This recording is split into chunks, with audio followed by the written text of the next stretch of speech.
Bienvenida, bienvenido a esta exploración. Hoy vamos a sumergirnos en algo muy familiar para muchísima gente, pero bueno, quizá con una mirada un poco distinta. La misa católica. Efectivamente. Y vamos a hacerlo siguiendo un poco las ideas de Scott Hahn en su libro La Cena del Cordero, que propone, fíjate, una conexión bastante sorprendente entre la misa, eso que a veces puede parecer hasta rutinario, ¿no? Sí, Y el último libro de la Biblia, el Apocalipsis. exacto. Esa es nuestra misión hoy, investigar esa conexión. Porque, a ver, ¿cómo puede ser que el Apocalipsis, que siempre nos suena a catástrofes, a símbolos rarísimos? Sí, un poco oscuro, ¿verdad? Eso es, pues que ese libro sea en realidad una clave para entender la misa, no ya como un rito, sino, como dice el subtítulo del libro, como el cielo en la tierra. ¿Es posible que no estén tan lejos esos dos mundos? Vamos a verlo. Pues esa es la tesis de Hahn, pues audaz, la verdad. Él dice, el Apocalipsis ilumina la misa, y la misa da sentido al Apocalipsis. A ver, todos sabemos que la experiencia de ir a misa a veces es muy terrenal. Claro, los niños, el coro que desafina. Exacto, pero Hahn nos dice, miremos más allá, miremos a la realidad objetiva que enseña la Iglesia, lo que Juan Pablo II llamó justamente eso, el cielo en la tierra. Esa conexión, esa conexión celestial es lo que vamos a explorar hoy. Y para empezar, creo que es muy interesante conocer la historia personal de Hahn, ¿no? Porque él era pastor protestante. Eso es. Y la primera vez que fue a misa, bueno, fue casi por curiosidad académica, con mucho escepticismo. Sí, él cuenta que pensaba que era algo ajeno.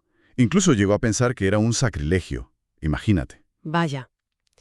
Y sin embargo, algo le impactó muchísimo. Pues sí, lo primero que le llamó la atención, según cuenta, fue darse cuenta de hasta qué punto la misa estaba como tejida con la Biblia. Ah, sí. Sí, no era solo que se leyeran trozos, es que las oraciones, las respuestas de la gente, los cantos, estaban llenos, pero llenos de citas, de alusiones a Isaías, a los Salmos, a San Pablo. O sea que no era como un acompañamiento la Biblia. No.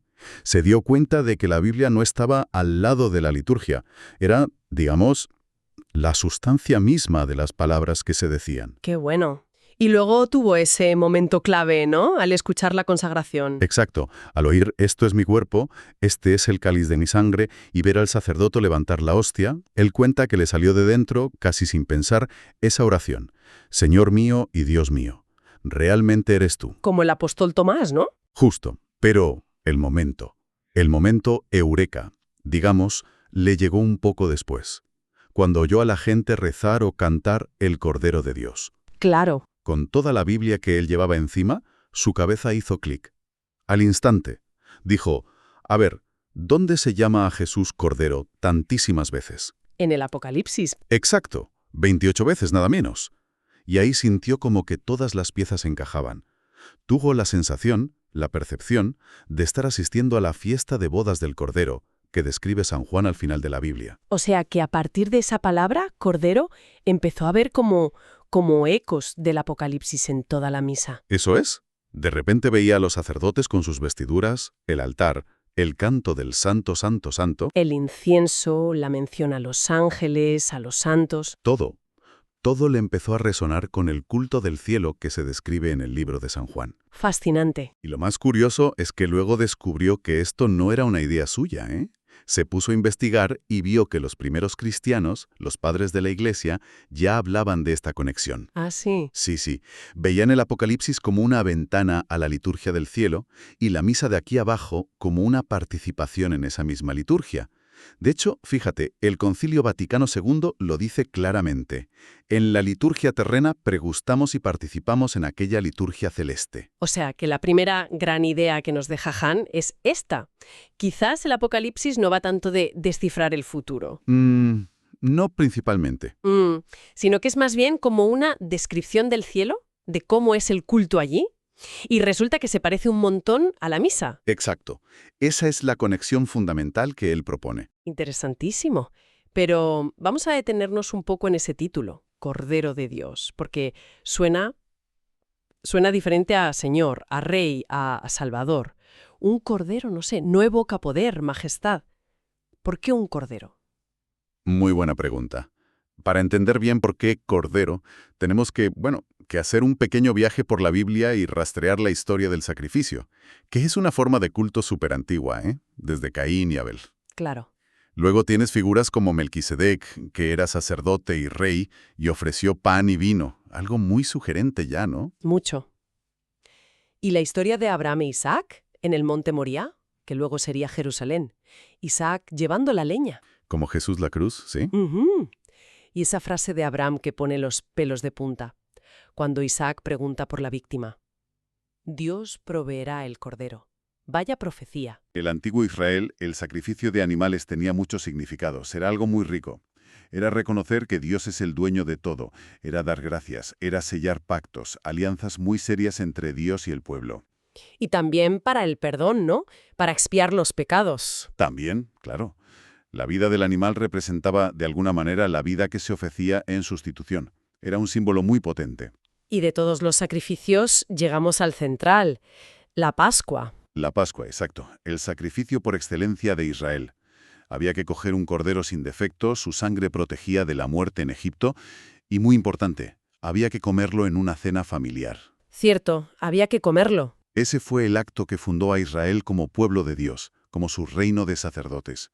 Y Dios mandó que se recordara cada año, para siempre. Y aquí es donde todo conecta con Jesús, ¿verdad? Aquí es donde la conexión se vuelve, crucial. Los evangelios, sobre todo el de Juan, presentan a Jesús como el Cordero de Pascua definitivo. Juan es súper preciso con los detalles. ¿En qué sentido? Pues, por ejemplo, señala que Jesús fue condenado y crucificado justo a la hora en que, en el templo de Jerusalén, empezaban a sacrificar los miles de corderos para la cena de Pascua. La coincidencia es tremenda. Es verdad. Y también Juan insiste en detalles como que a Jesús no le rompieron ningún hueso. Exacto, como mandaba la ley para el cordero pascual. O que le dieron de beber vinagre con una rama de hisopo, que era la planta que usaron para marcar las puertas con la sangre del cordero en Egipto. Parece que Juan nos está diciendo, atención, mirad aquí. Totalmente. Quiere que veamos la conexión clarísima. Juan incluso usa una palabra un poco especial para describir la túnica de Jesús, que algunos estudiosos creen que podría ser una alusión a las vestiduras de los sacerdotes del templo. O sea, nos presenta a Jesús como sacerdote y, a la vez, como víctima, el cordero ofrecido. El sacrificio perfecto. El único y perfecto sacrificio. El que cumple y supera todos los sacrificios antiguos. El único capaz de quitar de verdad el pecado del mundo. Algo que millones de corderos sacrificados antes no podían hacer, como explica muy bien la carta a los hebreos. ¿Entendido? Por eso, en el cielo, en el Apocalipsis, el título por excelencia de Jesús es el Cordero. Y nosotros, por la fe, por el bautismo, también somos hechos reino de sacerdotes. Y podemos entrar con él, de forma misteriosa, en esa liturgia celestial. Cada vez que vamos a misa, Pablo lo dice tal cual. Cristo nuestro Cordero Pascual ha sido inmolado. Así que celebremos la fiesta con los panes ácimos de la sinceridad y la verdad. Y la misa lo recuerda una y otra vez, ¿no? Sí, con las palabras de la última cena y aquello que dice Jesús en Juan 6, si no coméis la carne del Hijo del Hombre y no bebéis su sangre, no tenéis vida en vosotros. Es muy directo. Muy directo. Y esta idea de comer al Cordero, esta centralidad de la Eucaristía, la vemos, desde el minuto 1 de la Iglesia. Sí. Sí. Los discípulos de Emaús reconocen a Jesús resucitado al partir el pan. Los Hechos de los Apóstoles dicen que los primeros cristianos se reunían para escuchar la enseñanza de los apóstoles, vivir la comunión fraterna y para la fracción del pan y las oraciones. La fracción del pan, o sea, la Eucaristía. Eso es. Y fíjate qué pronto San Pablo, escribiendo a los Corintios allá por el año 50, o sea, poquísimo después de Jesús, ya muestra una preocupación enorme por transmitir bien las palabras de Jesús en la última cena. Y advierte muy seriamente del peligro de comulgar sin discernir el cuerpo del Señor. Ya desde el principio era algo central y muy sagrado. ¿Y sabemos cómo era esa fracción del pan en los primeros siglos? ¿Tenemos descripciones? ¿Se parecía a la misa de ahora? Pues sí, tenemos testimonios muy interesantes. Hay un escrito muy antiguo, la Didache, que algunos datan a finales del siglo I, que ya llama sacrificio a la Eucaristía del domingo. Y dice que hay que confesarse antes para que el sacrificio sea puro. ¿Ya en el siglo I? Sí, y luego, un poco después, a principios del siglo II, San Ignacio de Antioquía, camino del martirio, escribe unas cartas preciosas donde habla de la Eucaristía como la carne de nuestro Salvador Jesucristo, la que sufrió por nuestros pecados. O sea, la fe en la presencia real estaba clarísima. Pero la descripción más completa creo que es la de San Justino Mártir, ¿no? A mediados del siglo II. Sí, esa es. Es impresionante. San Justino le escribe al emperador romano para explicarle qué hacen los cristianos, y le describe la misa del domingo con un detalle. ¿Qué dice? Pues mira, dice que se reúnen el domingo, leen las memorias de los apóstoles, o sea, los evangelios, y los escritos de los profetas, el Antiguo Testamento. Luego, el que preside hace una homilía, un sermón. Después, todos se levantan y hacen oraciones en común. Se dan el beso de la paz. ¿Como ahora? Se presenta el pan y el vino mezclado con agua. El que preside pronuncia una larga oración de acción de gracias, la Eucaristía, sobre el pan y el vino. Y toda la gente responde, amén. El gran amén. Exacto. Y luego los diáconos reparten la comunión a los presentes, e incluso la llevan a los que no han podido venir. Vaya. Escuchando eso, es que la estructura suena increíblemente familiar. Estamos hablando de hace casi 1900 años. Es asombroso, la verdad. Ver esa continuidad es impactante. Claro, luego con el tiempo surgieron diferentes ritos, diferentes estilos litúrgicos, en Roma, en Alejandría, en Antioquía, cada uno con sus oraciones propias, sus cantos, sus gestos. Pero el núcleo era el mismo. El núcleo fundamental era el mismo en todas partes. Rito penitencial, liturgia de la palabra con lecturas, salmo, homilía, el credo que se añadió después, luego la liturgia eucarística, presentación de los dones, la gran plegaria eucarística con las palabras de la consagración en el centro y la comunión. La fe en lo que estaba pasando era la misma. Es increíble esa continuidad. Esto refuerza mucho esa segunda idea clave, ¿no? Que la misa no es un invento tardío, sino que está enraizada en lo más antiguo de la Iglesia y entendida desde el principio como sacrificio y como presencia real de Cristo. Exacto. A veces, no sé, tendemos a idealizar ese culto primitivo como si fuera todo súper espontáneo, improvisado, pero Hahn dice que no, que el orden, la rutina de la liturgia, es buena. Sí, él lo compara con decir gracias o te quiero. Son rutinas, pero son rutinas que expresan y refuerzan algo profundo. La liturgia, dice, crea hábitos espirituales que nos liberan para poder centrarnos en Dios. Y además nos mete enteros en la celebración. Cuerpo, alma, espíritu, olemos, vemos, oímos, gustamos. Es una experiencia total. Totalmente. Es una pedagogía muy sabia. Y para entenderla mejor, podemos fijarnos en sus dos grandes partes, la liturgia de la palabra y la liturgia eucarística. Vale, pues vamos por partes. La liturgia de la palabra. ¿Qué destacaríamos ahí, conectando con todo esto que hablamos? Pues mira, empieza con la señal de la cruz. Un gesto súper antiguo y súper denso de significado. Resume toda la fe, la Trinidad y la cruz, la redención. Es como renovar el bautismo y decir, aquí estoy, voy a participar. Y después, el reconocer que somos pecadores, ¿no? Eso es, el rito penitencial. El yo confieso o una fórmula parecida. Y el Kyrie eleison, Señor, ten piedad. Reconocemos que necesitamos la misericordia de Dios para acercarnos a celebrar algo tan grande. Y como respuesta a esa petición de piedad, llega el Gloria. Justo. Un himno de alabanza muy antiguo, que empieza con las palabras que cantaron los ángeles en Belén, y tiene muchas resonancias de las alabanzas que se cantan en el cielo según el Apocalipsis. Es como decir, sí, pedimos perdón, pero ya estamos celebrando con alegría la gloria de Dios que nos salva. Y luego, claro, las lecturas, la palabra de Dios. Fundamental. El Antiguo Testamento, el Salmo, el Nuevo Testamento, el Evangelio. Hahn dice que la liturgia es el hábitat natural de la Biblia. Ahí es donde cobra toda su fuerza. Y la homilía ayuda a que esa palabra nos interpele hoy. Y terminamos esta parte con el credo. Sí, la profesión de fe de toda la asamblea, el resumen de aquello en lo que creemos, aquello por lo que muchos mártires dieron la vida. Es como decir, sí, esto es lo que creemos, y en base a esto escuchamos todo lo demás. Muy bien. Pues entramos en la segunda gran parte, la liturgia eucarística. Aquí ya estamos en el corazón, ¿no? Aquí estamos en el corazón del misterio, sí. Empieza con la presentación de los dones, el pan y el vino. Y también la colecta, el dinero, que simboliza que ofrecemos nuestro trabajo, nuestra vida. Hay un gesto muy bonito y simbólico. El sacerdote mezcla una gotita de agua en el vino. ¿Qué significa eso? Simboliza la unión de nuestra naturaleza humana, representada por el agua, con la naturaleza divina de Cristo, representada por el vino. Es un gesto que habla de la encarnación y de nuestra propia participación en la vida divina. ¡Qué detalle! Y entonces llega esa invitación, levantemos el corazón. Es como si nos dijeran, cambiamos de dimensión. Totalmente. Es una llamada antiquísima, ¿eh? Una invitación a elevar la mirada, a conectar con el cielo. Y la respuesta es unirnos al coro de los ángeles y los santos para cantar el Sanctus. Santo, santo, santo es el Señor, Dios del universo. Exacto. Las mismas palabras que oyó Isaías en el templo y las que, según el Apocalipsis, se cantan sin cesar ante el trono de Dios y del Cordero. En ese momento estamos literalmente cantando con el cielo. No es solo un símbolo. Impresionante. Y después del Sanctus, llegamos al momento cumbre, la plegaria eucarística.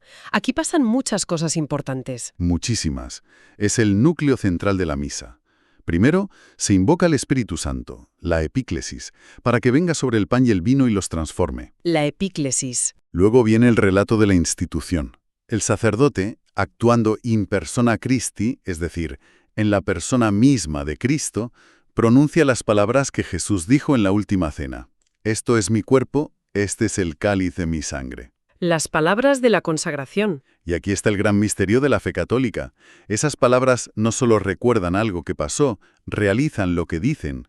Por el poder del Espíritu Santo, ese pan y ese vino se convierten realmente, sustancialmente, en el cuerpo y la sangre de Cristo resucitado. La presencia real. Es el dogma central, ¿no? El corazón de la Eucaristía.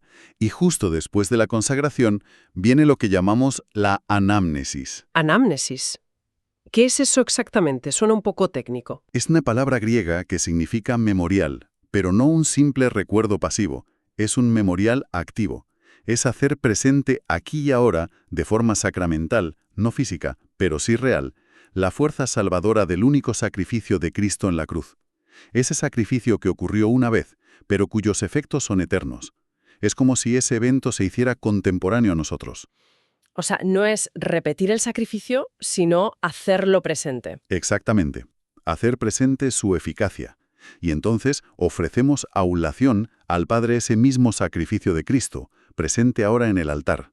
Se hacen también las intercesiones, pidiendo por toda la Iglesia, por el mundo, por los vivos y los difuntos. Y todo culmina en la doxología. La doxología. Cuando el sacerdote eleva la hostia y el cáliz, diciendo, por Cristo, con Él y en Él, a ti, Dios Padre Omnipotente, y toda la asamblea responde con el gran amén, un amén que confirma todo lo que ha ocurrido. San Jerónimo decía que en Roma ese amén sonaba como un trueno en las basílicas. ¡Qué imagen! Vale, y con ese amén potentísimo entramos ya en el rito de comunión. Eso es. Y lo primero que hacemos es rezar juntos la oración que Jesús nos enseñó, el Padre Nuestro. Que aquí cobra un sentido especial, ¿no? Claro, somos hijos que estamos en la casa del Padre, a punto de recibir el pan del cielo. Pedimos el pan nuestro de cada día, que muchos padres de la Iglesia interpretaban también como una petición de la Eucaristía. Luego viene el gesto de la paz, que expresa esa comunión, esa coinonía, ese lazo familiar que nos une a todos en Cristo. Y de nuevo, justo antes de comulgar, vuelve a aparecer el protagonista, el Cordero de Dios. Sí. Mientras se canta o se reza Cordero de Dios que quitas el pecado del mundo, el sacerdote hace un gesto muy significativo. Parte la hostia consagrada. ¿Por qué la parte? Es un gesto que recuerda muchas cosas. La fracción del pan de los primeros cristianos, el compartir. Y también evoca esa imagen tan fuerte del Apocalipsis, el cordero como degollado pero de pie. Un cordero sacrificado pero vivo. Y entonces el sacerdote muestra la hostia partida a la gente y dice, este es el Cordero de Dios que quita el pecado del mundo. Y respondemos con las palabras del centurión. Señor, no soy digno de que entres en mi casa, pero una palabra tuya bastará para sanarme. Qué frase tan llena de humildad y de fe. Muchísima. Y entonces llega el momento de recibir la comunión, de recibir a ese mismo Cristo que hemos confesado en el credo, que hemos alabado en el Gloria, cuyo sacrificio hemos hecho presente y ofrecido. Recibimos al Cordero de Dios. Es el momento culminante de nuestra participación en esa cena del Cordero. Es recibir la nueva alianza en su sangre, recibir la vida eterna. Y ya, después de la comunión, de la acción de gracias, llegamos al final, el rito de conclusión, que a veces parece un poco rápido, ¿no? La bendición y adiós. Puede parecerlo. La bendición final y la despedida. Podéis ir en paz o una fórmula similar. En latín, la fórmula clásica era ite missa est. De ahí viene la palabra misa. Ah, mira, no lo sabía. Pero ese ite missa est no era solo un «ala, ya os podéis ir». Era un envío, una misión. ¿Una misión? Sí. Habiendo sido alimentados con el cuerpo y la sangre de Cristo, habiendo participado en su sacrificio de amor, ahora somos enviados al mundo a vivir eso que hemos celebrado, a llevar ese amor, esa entrega, esa paz a nuestra vida cotidiana. La misa no termina en la iglesia. Digamos que empieza ahí para continuarla fuera. Qué buena perspectiva para terminar. Pues sí, hemos hecho un recorrido, ¿verdad? Siguiendo un poco a Han, hemos visto cómo la misa que a veces podemos vivir como rutina se nos presenta como una ventana al cielo, una participación real en esa liturgia celestial que nos describe el Apocalipsis. ¿Y al revés? El Apocalipsis, con esas imágenes del Cordero, del altar, de los ángeles cantando, nos da claves para entender la profundidad de la misa. Exacto. Se iluminan mutuamente. Y el nexo, el puente entre cielo y tierra, es Él. El Cordero sacrificado y resucitado, cuyo sacrificio se hace presente en cada misa. Fascinante, la verdad. Queda entonces una pregunta en el aire, una reflexión quizá para quien nos escucha. Si vemos la misa con estas gafas, ¿no? Como esa conexión cielo-tierra, como la fiesta del Cordero, ¿cambia algo en cómo la vivimos? La próxima vez que se participe en una misa, ¿qué detalle? No sé, quizá recordar el sacrificio toda del que hablamos, o la fuerza de la señal de la cruz, o pensar que cantamos el Sanctus de verdad con los ángeles, o el momento de recibir al Cordero sabiendo quién es. ¿Qué detalle podría resonar de forma distinta, más profunda? Una invitación a experimentar de nuevo eso que hemos explorado hoy como el cielo en la tierra.